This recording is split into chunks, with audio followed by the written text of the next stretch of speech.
Hi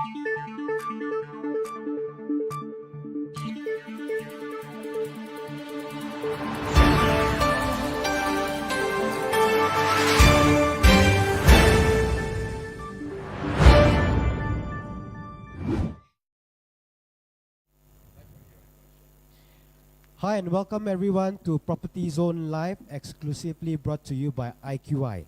IQI is an award-winning real estate agency as well as Asia's global real estate partners. My name is Paul Goh and I'm your host for today. So the purpose of Property Zone Live, as we all know that property sometimes can be complicated. So the platform allows us to simplify property investment stuff into a much simpler way for you guys as well as for the viewers, and also to discuss the current related matters. Okay, if you love property, just comment "I love property," and towards the end of this session you will get a free PDF transcript of today's topic. Alright, and today the topic is very interesting for all of us because it talks about buying property for retirement, children's education fund, as well as wealth preservation, and what are the key things to consider as well as the common mistakes and how should we all avoid them, especially for you guys. Okay, and just to introduce the guest speaker for today, Sean Lee. He's a speaker and property investment strategist. Say hello. Hello everyone. Alright, as well as Judith Ng, the resident manager of IQI. Hi. And Wayne Lim, head of team in IQI and the 100 MIYE 2018. Hi everyone, my honor to be here. Alright. How are you guys today? Great. Have you guys prepared for Chinese New Year? Yeah, in the midst. Midst of preparing, right? Yeah, here and there, kelang kabut. Okay, we can't wait. Alright, anyway, to get back to, for those of you guys that just joined us, today's topic is about retirement plan, children's education fund, as well as for wealth preservation. And each of the guests will be sharing one topic each. What are the key things to consider, as well as the common mistakes and how to avoid them. So let's, without any further ado, let's go to Sean Lee. Sean Lee will be speaking in terms of children's education fund. What are the key things to consider as an investor? All right, if you are planning to buy for children's education fund. Sean, take it away. As most of us are aware, it's getting more and more popular to actually invest in property, become a financial tool or an avenue to help to fund your kids' education. It could be local and overseas. Now, what are the things to consider? Let me highlight the 2 points you must consider if you fall into the parents category. Number one, always remember the timeline, because you have to gauge by how long later you need to send your kids to further study. Most of the time we're talking about university or college study. Now, one example I want to share with you is that some people I know, they went to further outskirt area. There is a huge development. So when they go in, they find the environment is big and nice, full of landscape. So they are attracted to buy the property there. But sometimes they may forget places of property in the outskirt area. It will take time for the population to grow. It takes time for the amenities and infrastructures to be improved. The last thing you want is that when your children is ready to go for their education, further educations, college or university, your property did not give you the return that you want. So always remember, timeline is very important. The second thing I want to highlight to you, because a lot of parents, one of their dreams is actually send their kids to study overseas. Now, if you have this intention in mind and then you want to finance the education through property investment, you need to watch out for currency fluctuations. Let me share with you my personal experience.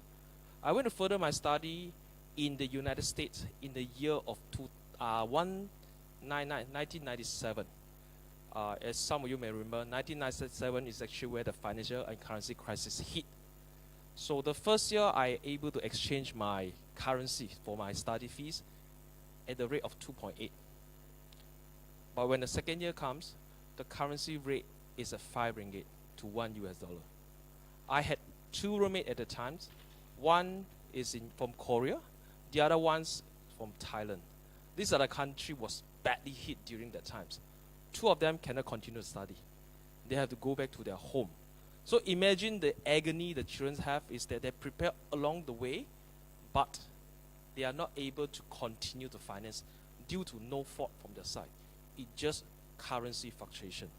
So if you are doing this, of course one of the way is you already decided where you want to send your kids to study. Maybe you can consider invest a property in the country so that you can hedge against the currency fluctuation. But of course, if you feel more comfortable in investing within Malaysia, why not consider a tourist hotspot? Why? Because if in the events ringgit depreciate further, it will actually attract a lot more tourists to come to Malaysia shore. And at the same time, by using the same, let's say US dollar, 50 US dollar, if this is their budget for a night, you will be able to price your accommodations at a higher rate. And they won't feel the difference because they are still paying the 50 US dollar. So in this way, if the ringgit is depreciating, your rental yield is actually enhanced so that to hedge against a currency depreciation. Now, the common mistake, let me come to you, is that, of course, better invest in hotspot and city centers. If your timeline is not that long, you want to avoid the situations that when your children are ready to go to college and the property did not yield you the return you intended to have. Second things, property, of course, now is getting more and more expensive. Every one of us has a budget. One of the most common mistake people make is that with the same budget, they have to decide, should I get the size that I want or the location that I want? My recommendation or my advice is, the important is location over the size. Because you get the right location, it's easier for you to sell it later so that you can make your first pot of gold in property. Then you upgrade your investment or your dream home later. Okay? That's good, that's good. Remember, location, location, location. That's right, Sean? Yes. Okay. Let me say hello to the viewers, those that recently joined. Don't forget to comment, I love property. And those that just came in, those that just joined us, the topic today is about buying property for retirement, children's education fund, and wealth preservation. What are the key things to consider, as well as common mistakes and how to avoid them. So I just want to say a couple of hellos to our viewers here, our lovely viewers.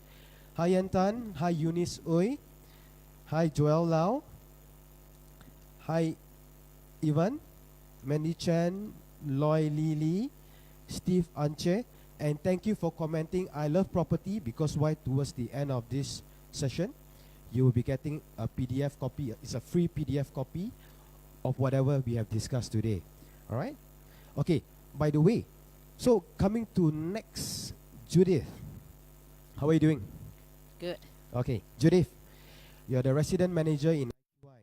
So, in regards to retirement, for a person that investing in property, sometimes, a lot of times, I encounter customers or even prospect.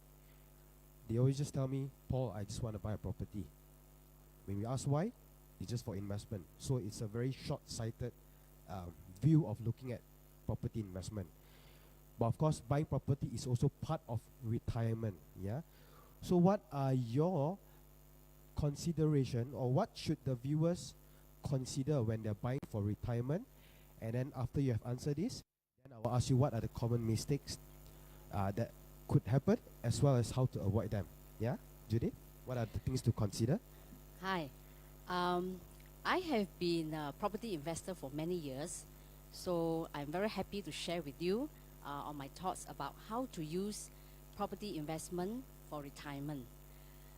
You see, some people will think that investment is for short term, or medium term, or long term.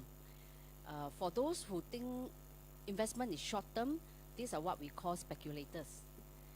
For the medium term, I think for children education, yeah, you can use that as a medium term because you may want to sell it off. And for retirement, I will consider that as a long-term investment, right? In order for you to have a financially stress-free and a comfortable retirement in your twilight years, in your later years, it is important that you plan it as soon as you can, if possible, as soon as you start working, all right? And your target will be about 75% to 85% of your current income, right? Because then by the time you retire, you will have you will spend less on your clothes, transport and all that. But you will also need to take into consideration other kind of expenses like medical bills or transport or leisure. You want to spend your time playing golf, right? Okay. The other thing that you have to take into consideration is your saving habits. Some people will save, you will put separate pots of saving like education pot or retirement pot or different pots, like FD, you may put in different categories. Try never to touch your retirement pot. It's very important. Never. Whatever you do, try not to touch that retirement pot. Some people make the mistake of giving all that they have for certain investment or for children's future. In the end, these people actually suffer, right? We have seen many life stories about Yep, that. that's right. Okay, and there are many investment options for retirement. Honestly, you can consider a trust fund, you can consider insurance, you may have savings in EPF, or you may buy shares, or you may have bonds.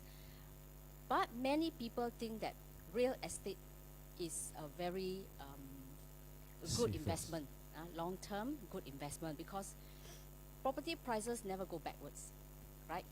Property prices always go forward, go higher.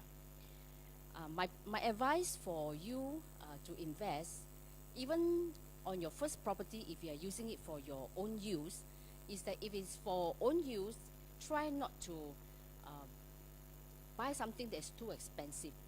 Because then if you spend all your money on investment, then you may have less savings possible for a second or a third property. Yeah, it's important to space out your budget so that you don't get financially stressed out even before your retirement. It is also important when you choose your property to make sure that it is a tenantable property. Like Sean said, don't go for a property that is just because it's cheap, but the location is not suitable. We have to look at properties where it can give you a continuous flow of passive income, something that do not need a lot of upkeeping, and it must be within your budget, not overgearing yourself. Yeah. Points to consider when you buy a property is that when you say location, what does it mean location? If it's for your own, actually it doesn't matter. If it's for your own use, you can buy a location that is convenient to yourself. But if you want to buy a property for investment, then the tenantability is important. So in this sense, we have to look at accessibility, the management of the building, whether it's being well managed, because if a property is being well managed, then the value of a property will go up, and the rental of your property will also go up. Yeah. Yep. The other thing to consider is building integrity. Now, what do I mean by building integrity? Is how well the building actually has been built. Don't go for properties built by unknown or relatively unknown or Developers. bad reputable developers. So because if they stinge on material, in the end you spend more to upkeep your building. You spend more to do repairs, and in the end, words leak out. The property, the value of a property will not increase as much as you would like. Yep. Yeah. That's a good So point. the other important thing to remember is you have to space your repayment in such a way that by the time you retire, you should be debt free. You shouldn't be still paying for your installment. Okay? Yep. So when we all retire, we just want to enjoy life, correct? That's In right. IQI, we also want to enjoy life. Work hard, play hard. So thank you so much, Judith, for the sharing in terms of the retirement. So those viewers out there, if you're looking to retire, make sure you retire rich and young. If you have not started buying into a property yet, start soon. Start soon. Okay? We can't stress that more than enough. So Wayne Lim, he will be talking about from the viewer's point of view, as a property investor or someone young getting into property, how can they preserve wealth or accumulate wealth? Because out there are so many channels of, ways of building wealth. But in terms of from the property point of view, is there anything that you can share with us, or especially the viewers? What can they consider? What are the things to avoid? What are the common things, the common mistakes, as well as what are the ways to avoid them? Wayne, to you. Hi, very good afternoon. It's my honor to have a chance to share with everybody here. Okay. All right. You see, in current market, I would say there are a lot of different channels. Okay, that you actually can preserve wealth. Okay, through investment. Okay.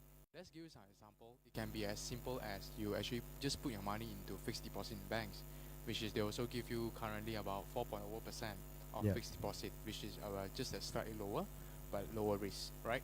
Okay, but of course there's some other things like stock markets, forex, okay, which is at a higher risk but higher return, and also it can go beyond negative. Okay, there are also some other things like REITs, okay, Yeah. and even bonds if you're looking into that, and there are some other as well channel for you to invest. Okay, but each of investment come with a different risk of management that you need to handle, and of course the return of investment rate are at a different level that you'll be getting back. Okay, and but some of the thing is if you invest things like in forex or share markets, higher risk but it give you higher returns. Okay. Yep. But however, real estate has become one of the most famous assets to build and accumulate your wealth. Okay, because it works as a tool to hedge against inflation, which this is has been using by a lot of billionaires using that invest in property. Yeah, okay. When I speak about properties, it can be condominiums, can be a bungalow, landed properties. It also can be a land, can be a shop, can be an office, or even factories. Yeah, if you're rich enough, you can even buy an island. Okay. Yeah. Sorry. There's a viewer that says that our sound volume is too low. Oh. So see whether if you can, speak louder for them. Hi, Alan. Thanks for informing us. Oh, by the way, if you have any technical issues, we will try to solve it. Before that, if you're new here, we are talking about these three things of: are you buying a property for your retirement, children's education fund, or to preserve wealth? What are the key things to consider, as well as the common mistake and how to avoid them? If you have missed out the earlier part on the children's education fund as well as the retirement plan, can you just put there, I love property? We will send you a copy of the transcript later. But stay tuned till the end, because why? Later I'll be announcing an interesting upcoming project, alright, that is worth about 300 over K in CBD of PJ. All you need to do now is, if you're interested, just type 1. Just go down to your keyboard, just type 1, alright, and then we will send you the registration link later. So back to Wayne. Wayne, sorry to cut you off just now. I hope the mic is much better now. And hello everyone that just joined. So Wayne, so back to your wealth accumulation. Yeah, sure. Okay. Hi anyone. Okay. Hi everyone that are watching us live. Okay. Okay. I hope you can hear us clear and loud right now, crystal clear. Hopefully. All right. Okay. So basically, let's start with some of the mistakes, okay, by the young people, or even not young people, they thinking want to invest in properties, in real estate, okay, but to accumulate their wealth, okay. Some of the thing is about location, just like what Judy and Sean has been mentioning about, because this is really important, okay. But you see, you have to buy a property that is going to transform in the future, okay. So I know you can't predict future, okay, but there are some factors that you can look into. All right, so how do you look into it? Okay, so you need to gauge the area whether is it any future moving in populations. So it will become a lot of neighborhoods in the area. So if it has that factor, it's a good buy, I would say, because it will transform in the future. And of course, public transportations, all the accessibility, it will play a big factor as well, whereby it will affect a place to transform. Okay, and another thing is a lot of investors, when they just started, they only thought of tier 1 location. Tier 1 location mean to say is in city KLCC area. This is a very, I would say, is an expensive location. It can cost you from 800,000 to over a few millions ringgit. It can be 1 million, 2 millions, or beyond. Okay, but for a young people to start up to buy a million property or 2 millions property, I think it's a bit difficult for them to get a loan amount. Yep. Okay, so why not you can consider even a tier 2 location or tier 3 location. Okay, tier 2 location, it can be places like Oakland Road, Cheras, okay, yeah, Bangsa South, or right, all those, okay, PJ, yeah, all those Yep. tier 2 location. Okay, the price are ranging from 300,000 and up to 700,000 ringgit. Okay, so it's more affordable by a lot of young people and also property investors, you see.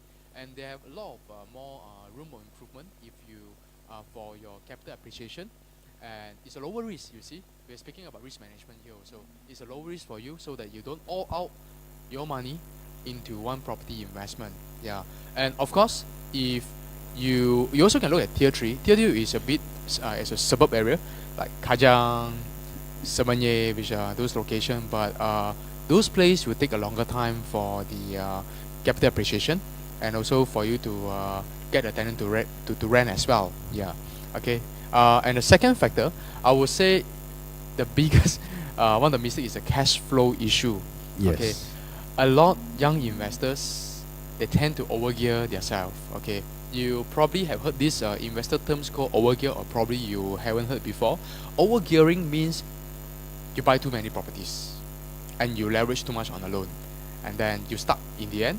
You couldn't pay the loan repayment. Okay, and worst come to worst scenario, you will face bankruptcy issue.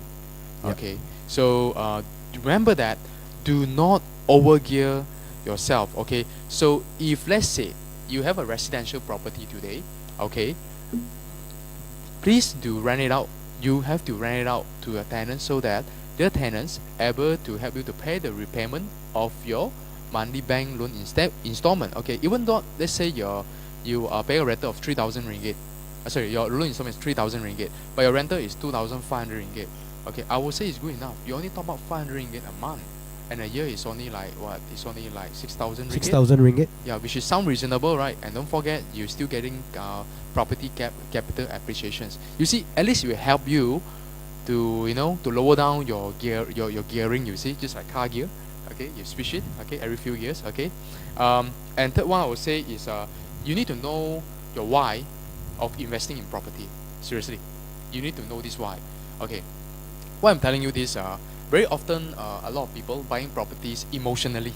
Okay, you can't stop that, because now showrooms are very beautiful. Okay, so you step in, so wow, with a beautiful interior designs, and you get attracted to that, and you feel like it's your dream home. You feel like really want to own it. Okay, and in the end, you just book the property without considering what is the buying purpose. Okay, I give you an example. Okay, at first, probably a buyer wanted to buy a property for own stay.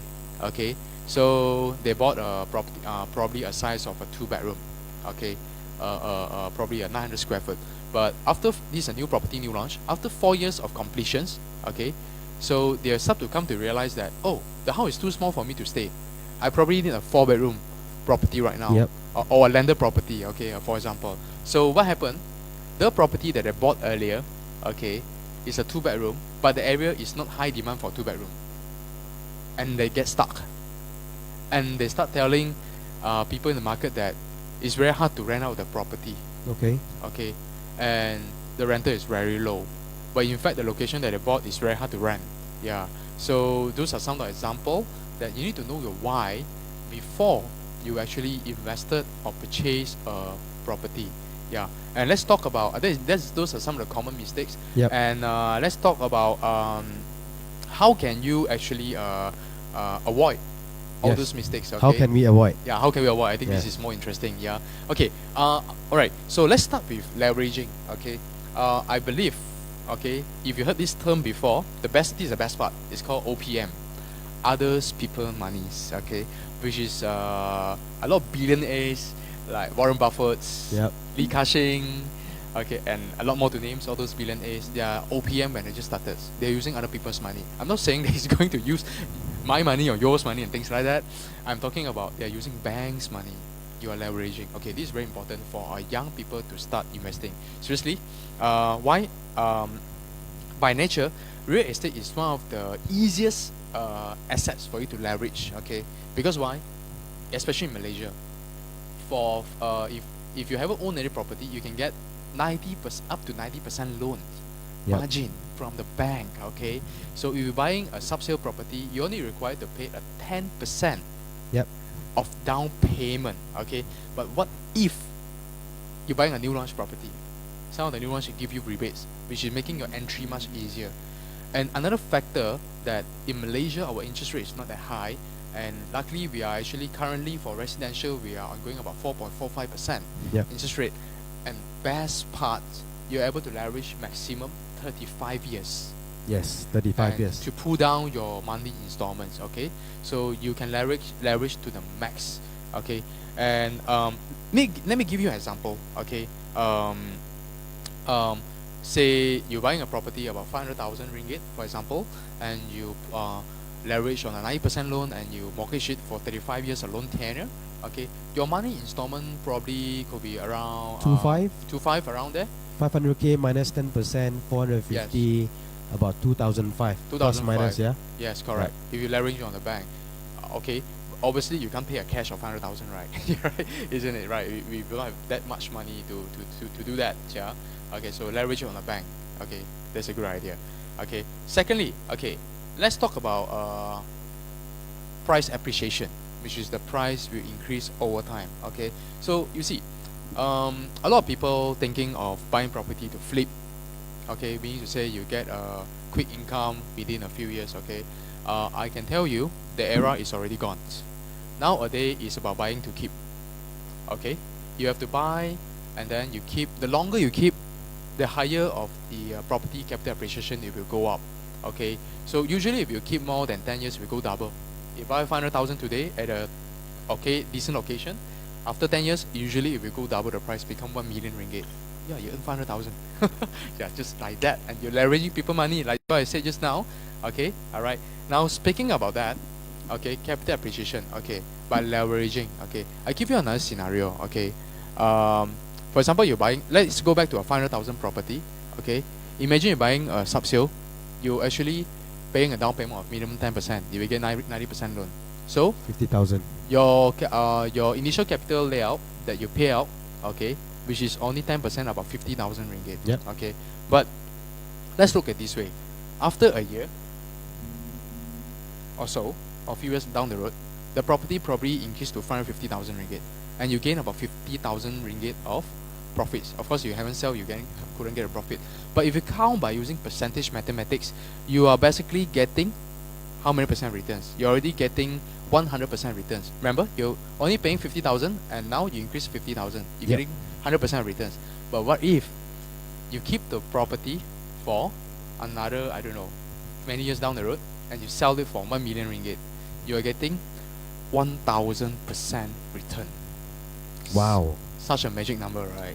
Yeah, this is why property investment, it can help you to build wealth in long term. Okay, You see, so this is only if you have one unit of property. Where you have 2, 3, or a few more. So that is help you to preserve your wealth. You see. Yep. Okay. Another very important thing is inflation. Okay. So I believe everyone understands what's inflation. Okay. Like just look at example. It's happening around the world. Okay. Your money is shrinking smaller and smaller. I'm not saying the 50 ringgit, 100 ringgit notes is getting smaller. The value, yeah, the correct. value. The value is getting smaller and smaller, you see. Yeah, so for example, last time 10 years ago, with 100 ringgit, you go into a grocery shop, you can buy a lot of things. With a whole full basket, you can pull out. A lot of things you can pull into the trolley, we call that, the shopping trolley, right? But today, with 100 ringgit, you probably can buy, I think, quarter in the trolley, or probably lesser, okay? Or wanton mee 10 years ago, probably you're paying like what? 350 cents in a wanton mee in Kuala Lumpur. But nowadays, I don't think you can buy a wanton mee with 350 cents. You probably need to pay a 7 ringgit, 6 ringgit, or 8 ringgit, okay, for wanton mee. So this happened the same into real estate. It's happened the same and property as well. Okay, this is a huge reason why real estate, it creates wealth and is so powerful over the time.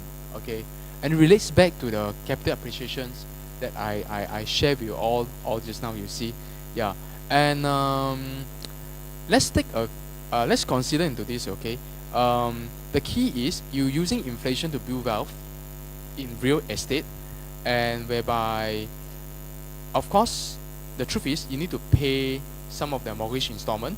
You also need to pay the insurance. You need to consider about that. And you also need to pay the interest. You don't forget that you're leveraging on the bank. You need to serve the interest as well. And majority of the time, if you're not staying there, remember that. You're renting out if you're buying for investment purpose. And bear in mind, don't be afraid, because why? You are able to rent out the property so that the rental able to cover your money installment. Good, isn't it? Now your tenants are paying for your house, and about every year your property price is increasing, and that's called inflation, right? Inflation, right? And when we're looking about 7% to 7% of capital appreciation every single year, we're looking at that, yeah. And this is called why you're buying a property, to hedge against inflation, because the property price, like what Judith said just now, is only going forwards, and hardly you see they will go backwards. I hardly seen that. Okay, yeah, yeah. So many people understand about real estate can create wealth, but not everyone understand why. And Yep. this is why we have all the experts here with experience to share with you all. Yes. Okay, yeah. Thank you. That's Sharing is caring. So, thank you so much, Wayne, most welcome. for your sharing. All right, for those that just joined us, currently we have 60 viewers, 50 to 60 viewers, and there still got people joining. All right, so later I will just throw, it's an impromptu, I'll just throw you guys one simple question for the viewers. All right, so for those that just came in, please comment "I love property" and then you will get a free PDF copy of today's topic. Will be sent to you. Just type "I love property." And after our discussion, if the viewers or you guys out there, if you're still looking for a property that you say, hey, I wanna have a property this year, I want to get into a property, or I want to own a property that is cheap, that is in CBD of PJ, to help you for your retirement goal, your children's education fund, as well as wealth planning, please put one. Just type one. All right, we will send you a link. You just register, and we will get the information back to you sooner or later. All right. So I hope you guys having fun. All right. So we have all those talk about children's education fund and whatever not. So before now, it's already almost 30 minutes. So a gift takeaway for the viewers out there. We have so many asset class. Like for example, we have flat, we have apartment, we have condo, we have service apartment, SOHO, offices, retail, commercial shop lot, land. What would you advise if they were to, there's so many for them to choose, what would be your recommendation? There's no right or wrong here. It all depends on how much financial capability we have, as well as our risk um, adverse, all right? But in terms of the majority of the Malaysian, so Sean, if you can give just your opinion of which part of the asset class or property type that it will suit them best for children's education fund, which would you choose? And this is impromptu questions, This is really impromptu. yes. Let's put it this way. You take a knife and cut my hand. My blood come out, belongs to type R. R stands for real estate. Why? I'll give you an example. I think some of you are very familiar with gold. Personally, I find it challenging to invest in gold. First of all, you have a currency fluctuation because gold is always reflected in US dollar. How much US dollar per ounce? Second thing is gold does not give you any yield. If you invest in gold, you're only looking for capital appreciations. And if you do buy the physical gold, you have to keep at home. Correct or not? And then the second thing is when you invest in stock and you invest in property, of course the yield from the property you're talking about the rental. The yield from the stock is talking about the dividends. I'm sure some of you who invest in stock, you realize that, of course, in the long run, if you invest in good property, good stocks, it will go up because we call blue chips.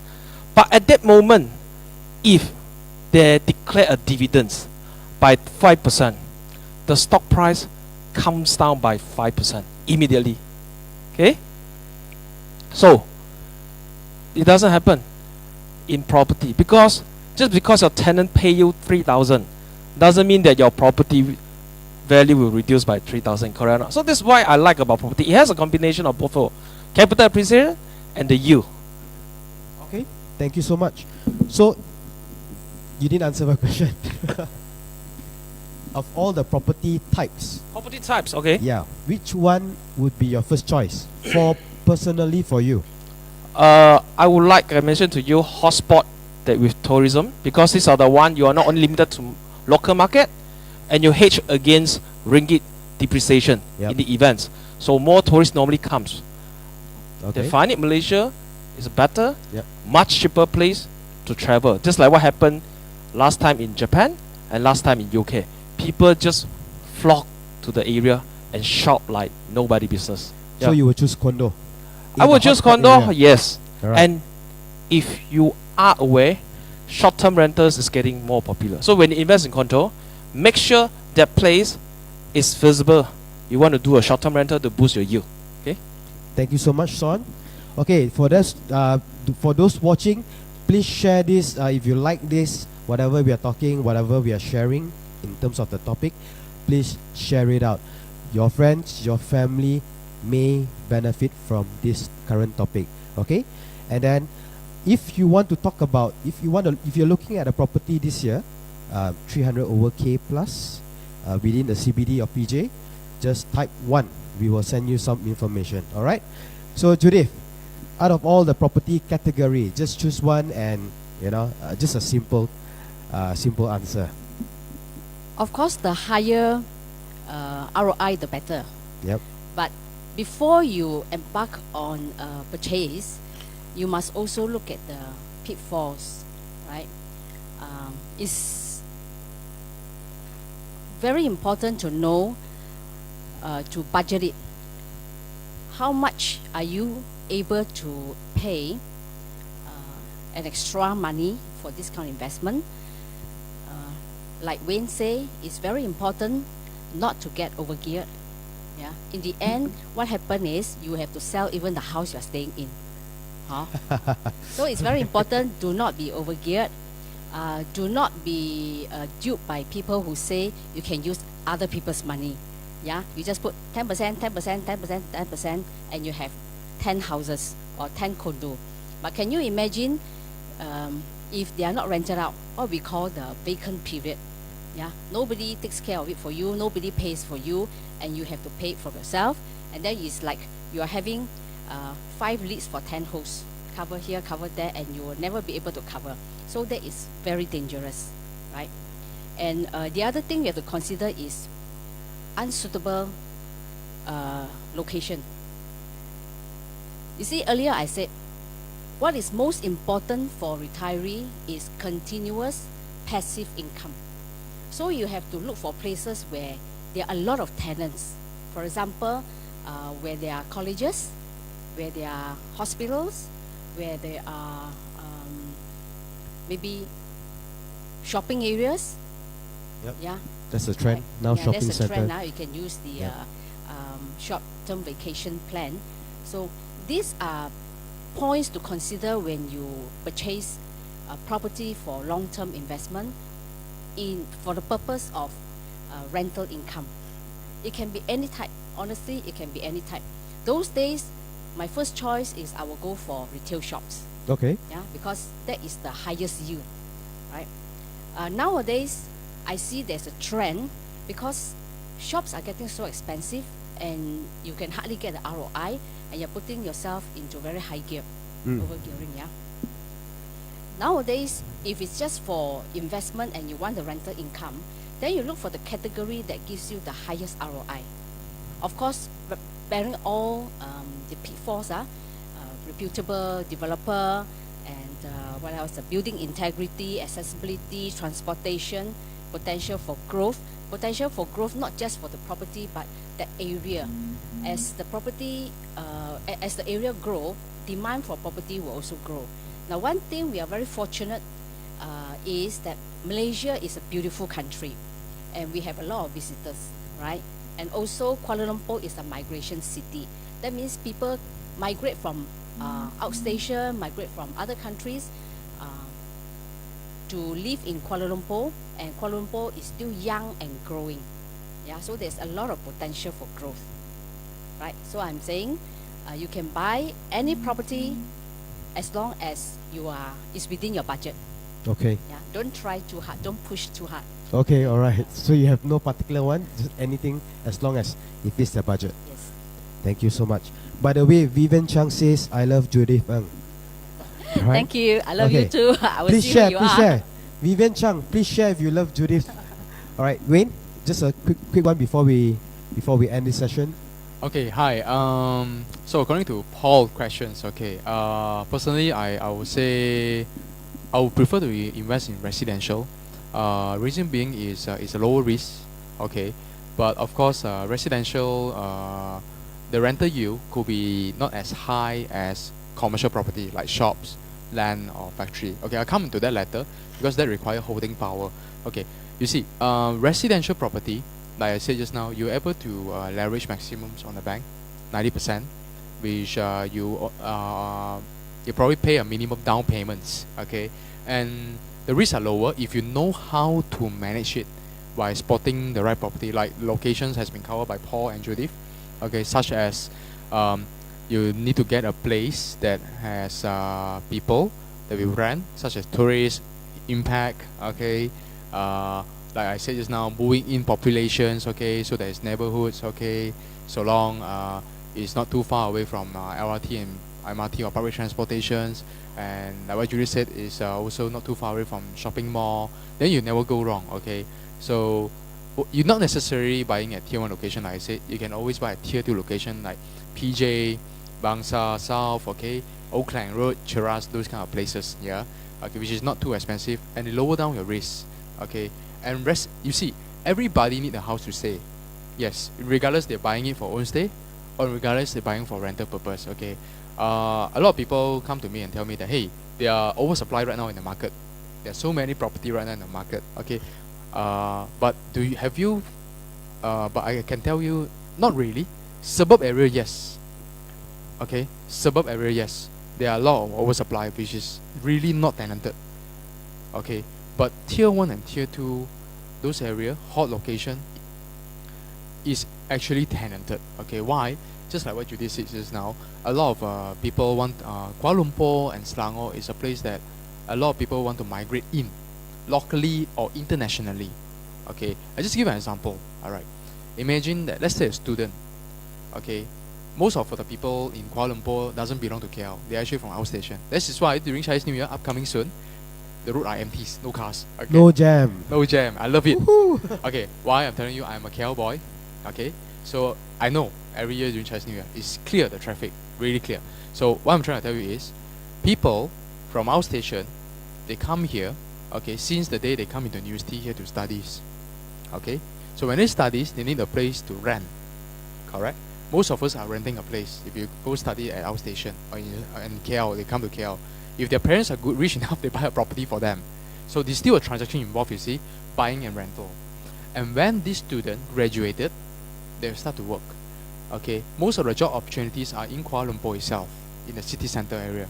Okay, some of them, of course, they go back to their hometown, Penang, Ipoh, Johor, and whatsoever.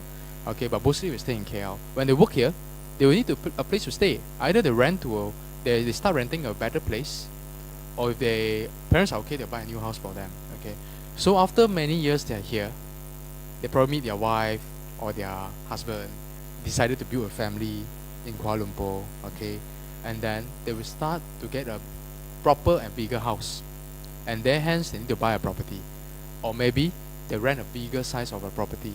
Yeah. So long at the right location, at the hotspot location, your property can be, I would say, at a very minimal risk that you can rent it out. Okay. Why I more prefer favorable to residential compared to shops, okay, all those or factory. Okay, you see, shops and factory are very expensive. Okay, they are easily in hotspot location about a few millions ringgit. Okay, shops, I would say those are commercial properties. They are more suitable for if you have the power, income power to actually to handle it. Yeah. So you must have holding power. Yes. That's the right Holding word. power. Holding power. You see, you're buying a shop, I can tell you, you don't think like residential. You cannot trade as a residential. It won't rent out immediately like 1 or 2, 3 months. It probably sometimes it will overhang there for years or 2 years. If you're lucky. Surprised. If you're lucky. 1 Yeah. year or 2 years if you're lucky. If you're lucky. Some you will actually leave it empty for 3, 4 or 5 years. Okay. Yeah, I'm serious. Yeah. Yeah. And even factories, some of them are empty for a few years. But if you have the holding power, of course, it's not an issue for you. Because over the time, over the 3 years or 5 years, your shop price has been increased. Okay. Yeah. So that's my point of view. Yeah. Okay. Thank you very much. Yeah. All right. Thank you so much, Wayne. And we have come to almost the end of our live session of Property Zone. So if you have anything that you want us to discuss in the next session, probably every Thursday we have a Property Zone live. So if you have anything that you want to discuss, please key in and then we will pick it up. We will discuss this in the future or in the next session. All right. And just to remind you guys again, please comment "I love property" to get the free PDF copy of what we have discussed today. It's tips because you may not watch this for 40 over minutes, but if you have something, that's for you to keep forever. All right. And last but not least, the idea here of today's idea is about retirement, is about children's education fund. It's about wealth planning. And if you're looking at something for this year that you want to kickstart, or you're still having a bit of quota that you still can get into the property this year, just type in number one, key in number 1, all right, and then we will send you a registration link for you to register for the upcoming. It's exciting lah. 300 over K in CBD of PJ. I'm not gonna tell you where first. You gotta sign up, and then you will find out later. All right. So let's wrap up. Thank you so much for joining us and be with us for 40 over minutes. I hope to see you guys again. Thank you, Sean. Thank you, Judith. Thank you, Wayne. And see you next time. Bye-bye.